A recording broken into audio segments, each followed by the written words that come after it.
Bismillahirrahmanirrahim. Assalamualaikum warahmatullahi wabarakatuh. Perkenalkan nama saya Hasrina Putri dengan NIM F1G1200038. Di sini saya akan menjelaskan chapter 10 Project Communication and Stakeholder Management untuk memenuhi tugas mata kuliah manajemen proyek IT.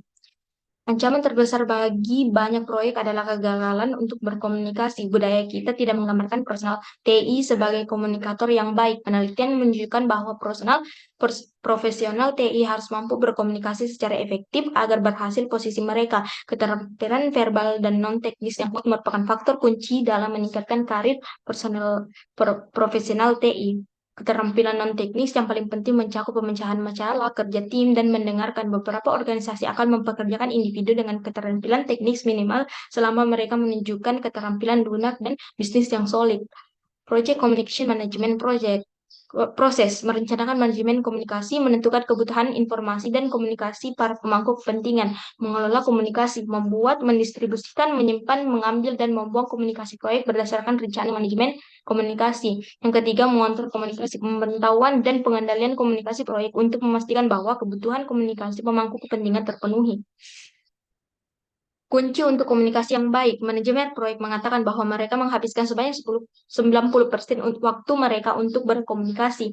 Perlu fokus pada kebutuhan komunikasi kelompok dan individu, menggunakan metode formal dan informal untuk berkomunikasi, mendistribusikan informasi penting secara efektif dan tepat waktu, menetapkan panggung untuk komunikasi yang buruk berita.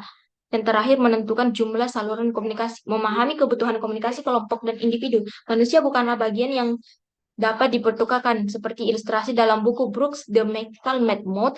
Anda tidak dapat berasumsi bahwa tugas yang awalnya dijadwalkan memakan waktu 2 bulan dari waktu satu orang dapat dilakukan dalam 1 bulan oleh 2 orang. Men Woman Connect Product in Baby One Mode. Pentingnya komunikasi face to face. Preferensi pribadi mempengaruhi kebutuhan komunikasi. Introvert menyukai komunikasi yang lebih pribadi, sedangkan ekstrovert suka mendiskusikan hal-hal di depan umum. Orang yang intuitif suka memahami gambaran besar, sementara merasakan orang yang membutuhkan detail langkah demi langkah. Pemikir ingin mengetahui logika di balik keputusan, sementara orang merasa ingin tahu cara sesuatu mempengaruhi mereka secara pribadi. Menilai orang didorong untuk memenuhi tenggat waktu, sementara menganggap orang membutuhkan lebih banyak bantuan mengembangkan dan mengikuti rencana.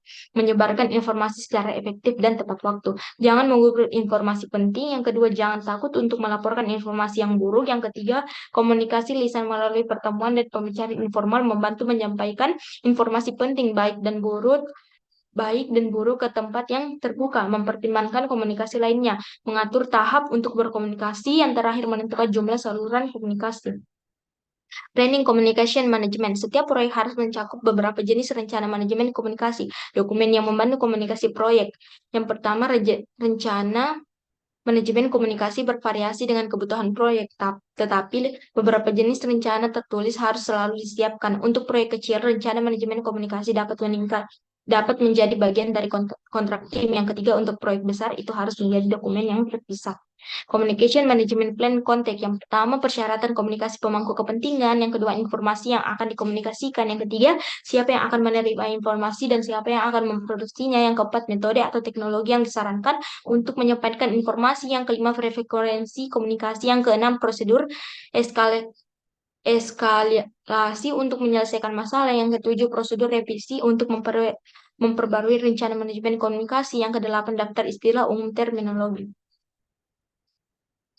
Controlling Communication. Tujuan utama pengendalian komunikasi adalah untuk memastikan aliran informasi yang optimal di seluruh siklus hidup proyek. Manajemen proyek dan tim proyek harus menggunakan berbagai pelaporan mereka sistem penilaian ahli dan pertemuan untuk menilai seberapa baik komunikasi bekerja.